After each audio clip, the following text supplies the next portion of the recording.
Manakani som kanmono. Vérité, vérité, paix, vérité, paix, lumière de Dieu soit sur toi, mon ami. Aujourd'hui, nous parlons du petit mensonge. Il y en a des gros, mais des petits mensonges. Des petits mensonges. Je lisais dans un livre d'un auteur que j'aime beaucoup. Les petits mensonges peuvent avoir de grandes conséquences à long terme. Des petits mensonges. Pas grand-chose, des petits mensonges. Tu dis ça va bien, mais ça va très mal. Es-tu en forme? Oui, mais tu es triste. Et puis il y en a d'autres. Des petites affaires, des petits mensonges pour toi. C'est toujours petit un mensonge quand on le fait. Hein? Es-tu allé là? Non, je ne suis pas allé. Bon, OK. Les petits mensonges peuvent avoir de graves conséquences à long terme. Ils érodent la confiance. Une fois révélé, ben là, quand le mensonge est découvert, t'as beau en mettre par-dessus, il n'en reste pas moins que la confiance est érodée. La confiance se perd. Et puis, ça provoque des blessures profondes. C'est la personne à qui tu as dit ce mensonge-là. Ça détruit la sincérité et l'intégrité. Une fois que quelqu'un découvre un mensonge, même petit, cela peut semer le doute sur d'autres aspects de la relation, ce qui nuit à la solidité du lien. Voilà. D'ailleurs, Jésus va dire du mensonge que a comme père le diable. Quand on regarde dans Jean 8, ouais, c'est ça, verset 44, « Vous avez pour père le diable et vous voulez faire ce que votre père désire. Il a été meurtrier dès le commencement. Il ne s'est jamais tenu dans la vérité parce qu'il n'y a pas de vérité en lui. Quand il dit des mensonges, il parle de la manière qui lui est naturelle parce qu'il est menteur et père du mensonge. » À chaque fois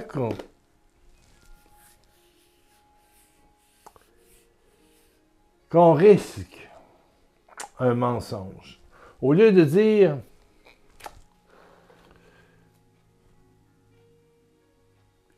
Pour l'instant, on va se parler plus tard. » Ça, si tu veux,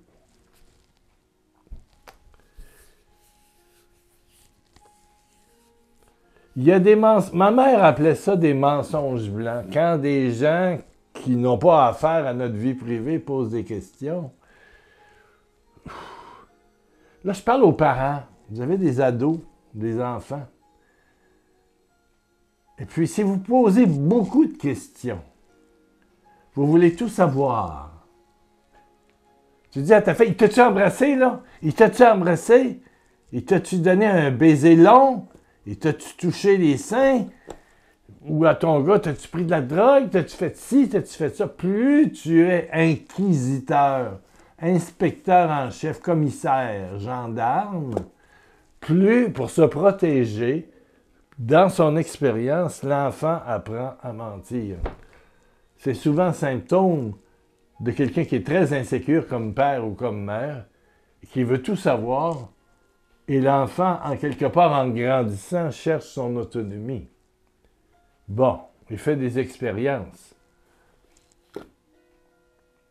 Ah, il faut être prudent avec ça. Il faut être prudent avec ça. Ah oui, ah oui. Mais une chose que tu dois savoir aujourd'hui, que le petit mensonge, c'est pas grave, mais ça érode dans l'amitié. L'amitié, juste deux amis, deux collègues, un couple à plus forte raison, une relation parent-enfant, enfant-parent. Le mensonge, c'est un poison vénéneux. C'est un poison vrai. Il faut que tu le réalises. Il faut vraiment être capable de dire Quand la question de l'autre, on vit ensemble, hein? Que ce soit un couple, que ce soit une famille, que ce soit des amis, on partage, la communication, c'est important.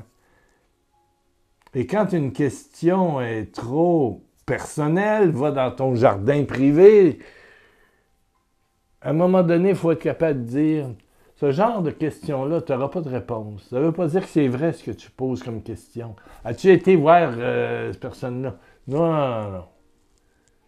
Je préfère garder pour moi. Voilà. Pourquoi? Parce que je prie, je réfléchis, Voilà. Tout ça est à l'intérieur de moi. Point.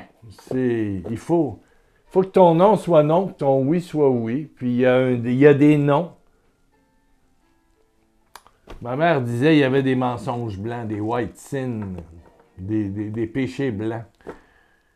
Quand quelqu'un est trop indiscret, tu mens pour mettre une protection. Point. Es-tu au courant de ça? Ma mère a dit, oui, j'étais au courant. Je suis au courant de tout ce qui s'est passé. Mais l'autre n'avait pas d'affaire à venir faire du commérage, la fée, du pac-pato, peu importe le pays, hein, du Congo-ça, voilà. Je dis, non, je ne connais pas. C'est sûr que tu mens. C'est parce que tu ne veux pas en parler. Mais tu peux dire aussi la vérité. Face à cela, je n'ai aucun commentaire. Les gens vont finir par s'habituer à respecter. Je vais y aller d'une vérité que je n'ai jamais osé dire dans mes émissions. Au début du mariage, j'étais avec ma femme 43 ans. 43 ans. Oh, c'était 6e, 7e année, on avait 3 ou 4 enfants déjà. On a eu notre famille vite au début, puis après ça, on a décidé d'arrêter.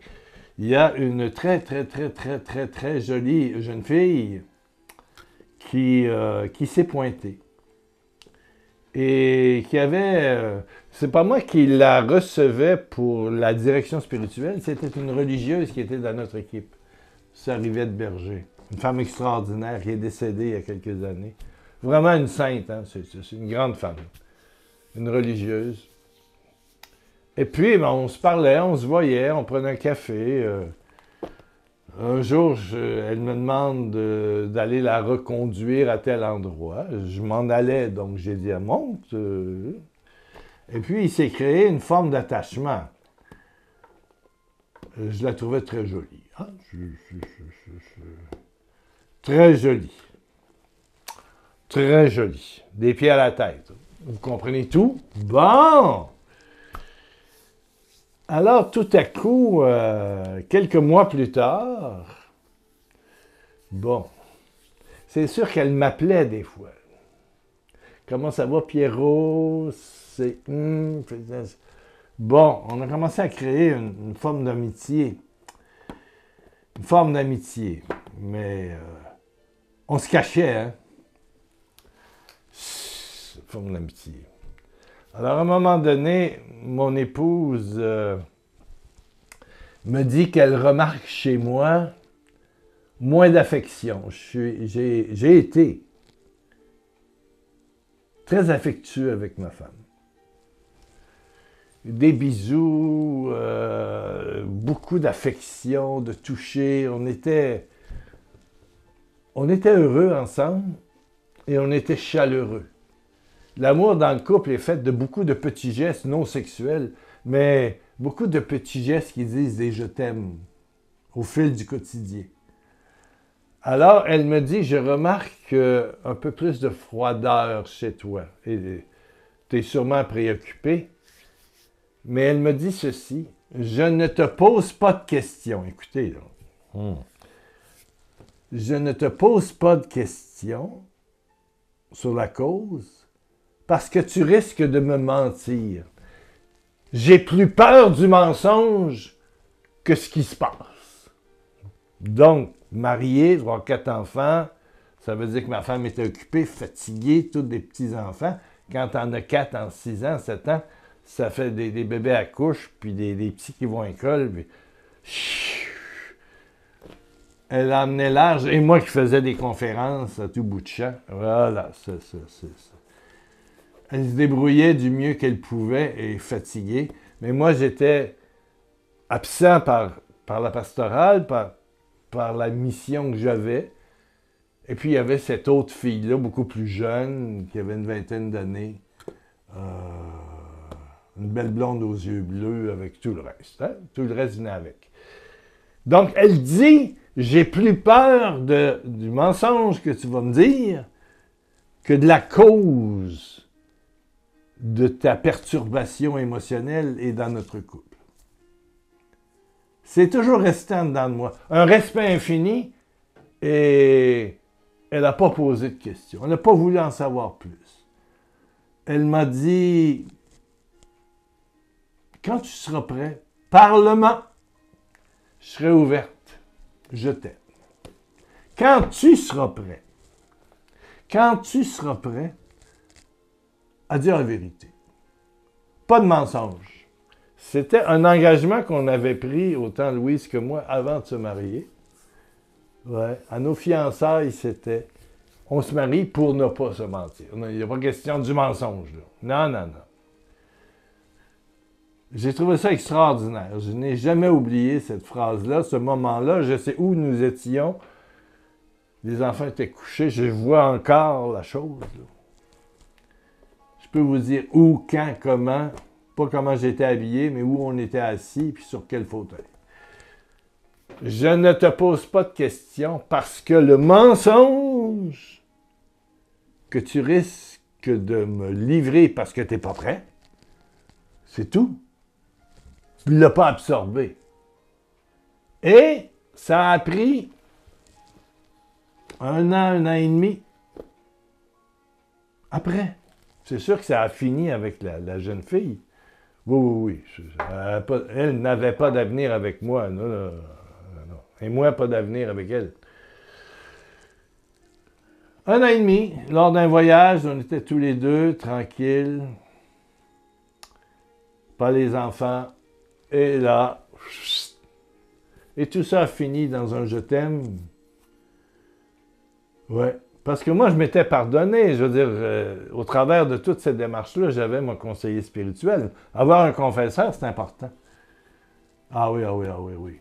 Mais il arrive des fois dans la vie d'un homme et d'un couple qu'à un moment donné, on a l'impression d'avoir 2 cœurs. J'aimais ma femme, j'aimais mes enfants, j'aimais ma famille. Puis tout à coup, il est arrivé quelqu'un là, qui a piqué, là, qui a harponné, là, ça ne sortait plus. Là. Voilà. C'est ça. Mais tout ça, ça a bien fini. Et la vérité est sortie au moment où j'étais en paix avec ça. D'ailleurs, elle m'avait dit, tu as des amis, tu as M. l'abbé Untel, qui est un confesseur. Moi, tout ce que je te suggère, c'est d'en parler. Hein? Peut-être pas à moi, mais à d'autres. Elle avait l'intuition. C'est magnifique. Moi, j'ai trouvé une phrase dans l'Ancien Testament ici qui est belle. Proverbe 12, 22, Proverbe. Les lèvres fausses, mensonges, sont abomination à l'Éternel. L'Éternel, c'est l'amour. C'est l'amour avec un grand A, c'est l'amour dans le couple. Mais ceux qui agissent fidèlement lui sont agréables. Dans la version Chouraki, ancienne, ça dit ceci, « Lèvres du mensonge, lèvres du mensonge. Abomination de Yahvé. Faiseur d'adhérence, faiseur de communion, de vérité, d'amour, faiseur d'adhérence, son vouloir. Le vouloir de Dieu, c'est ça. Voilà. Donc, j'ai envie de te dire que même un petit mensonge est une contradiction à ta foi, à ton désir de bonheur. À ton désir de bonheur. 1 Jean 1, 7. Même si nous marchons dans la lumière. Mais si nous marchons dans la lumière, dans la vérité, et comme il est lui-même la vérité et la lumière, nous sommes mutuellement en communion, et le sang de Jésus, son Fils, nous purifie de tout péché. Restez dans la lumière, dans la vérité, et ne pas mentir. Alléluia. Ah! Be careful, disent les Anglais. Soyez prudents. Soyez prudents avec tous ces mensonges, mais je dis aussi, soyez prudents avec vos questions. Il y a des questions qui sont... Je viens de découvrir moi-même, et j'en parle pas pour rien, je viens de découvrir moi-même que quelqu'un que je connais très bien m'a, comme on dit ici, beurré, comme beurrer un pain, une tartine. Là, on met du beurre. Il m'a beurré de beaucoup de mensonges. Pas gros! Il n'y a rien d'important me concernant, sauf que ça érode. C'est incroyable la relation. Ça érode. Ça érode. Tchou! J'ai même pas envie. C'est quelqu'un d'autre qui est très, très, très proche qui m'a dit ça, puis j'ai vu que c'était en contradiction avec sa version vis-à-vis... Bon, ce qu'il m'a dit, je n'ai pas cherché à savoir pourquoi. Pourquoi mentir? Pourquoi mentir? Pourquoi mentir? Même le plus petit des mensonges est un poison vénéneux. Ah. Alors, attention de ne pas semer de mensonges aussi. Eh mon Dieu. Une minute pour vous dire que c'est maintenant commencé pour la Pentecôte 2025, le 9 juin. Moi, mon billet est acheté. Ouais, j'ai acheté mon billet pour aller à Paris. C'est fait. Je vais y passer une semaine et quelques. C'est le 9. C'est le 9 juin. Ça commence à 9 h le matin puis ça finit à 20 h. 9 juin 25. Où? Notre-Dame de l'Assomption des Buttes, Chaumont, 80 rue des Maux, 2 Maux, dans le 75 019 Paris. Pour aller là, métro L5 Launière. Bon, ça, parfait, c'est dans le milieu de Paris. Là. Qui sera comme orateur? Ben, tu as le père Daniel Ange, fondateur de Jeunesse Lumière. Le père Daniel Ange, il a 91 ans, mais il est fort. Je viens d'écouter une conférence qu'il a donnée. Ce bonhomme-là est extraordinaire. Père Daniel Ange. Après ça, il y a Pierre Lacroix, vous le connaissez. Sœur Judith Myriam, ministère de signes et de miracles. Sœur Annick Marie-Antoine. Frère Jem et son épouse, Sœur Marie-Cécile. Fraternité Maranatha, ministère prophétique dans la puissance du Saint-Esprit. Et bien d'autres encore, et beaucoup de musique et beaucoup de joie. Donc, c'est vraiment le lundi de Pentecôte, 9 juin. Bon, pour s'inscrire, les places sont limitées. Bon, s'inscrire, c'est 12 € pour les adultes. 17 ans et moins, gratos. Ça, vous avez ça sur le site. C'est www.fraternité sans accent, fraternité Maranatha. Fraternité, trait d'union, Maranatha. Comment ça s'écrit? M-A-R-A-N-A-T-H-A. Maranatha, viens Saint-Esprit. Fraternité Maranatha, trait d'union, maranatha.com. Moi, j'ai mis ça. Ici, dans la pub que le frère Jem m'a envoyé, bon, il y a Dash, FM, Pentecôte, bon, OK. Mais si vous allez sur www.fraternité-maranatha.com, fouillez un peu, pesez ces pitons, vous allez arriver sur Pentecôte puis inscription. Voilà. Voilà. Mais c'est place limitée, puis c'est plein. Vous voulez venir? C'est sûr que c'est beaucoup à l'avance. Mais on sait que c'est congé en France, pas ici au Québec. Le 9 juin, c'est le congé de la Pentecôte. Amen, amen, amen. Ceux qui veulent venir, ceux qui veulent acheter leur billet à l'avance, ceux qui viennent de l'extérieur, qui vont prendre le TGV, ben, vous avez presque un an à l'avance, les billets sont pas chers. Amen. Amen, amen, amen. Prions, prions, prions. Prions parce que le péché, qui n'a jamais menti? Voyons donc, des petits mensonges, on en fait. Tu sais, je veux dire, c'est pas propre à telle culture ou telle chose. Le mensonge. Bon, je vais demander au Seigneur, d'abord on va lui demander pardon, OK? Baisse ta tête, ferme tes yeux. Dis-le avec moi, Père éternel, par Jésus-Christ ton Fils, par les plaies de Jésus, par les plaies de Jésus, dis-le, par les plaies de Jésus, je te demande, humblement pardon pour tous les mensonges que j'ai pu dire dans ma vie. Pour tous les mensonges que j'ai pu dire dans ma vie. Pour tous les mensonges petits, moyens et gros que j'ai pu dire dans ma vie.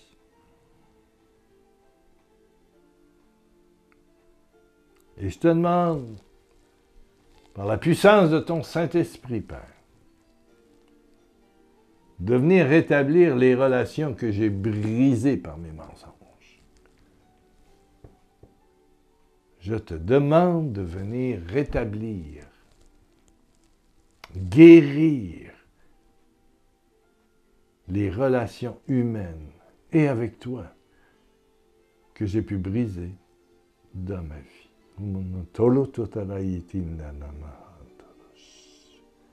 Et si tu as fait cette prière-là intensément, avec un vrai repentir,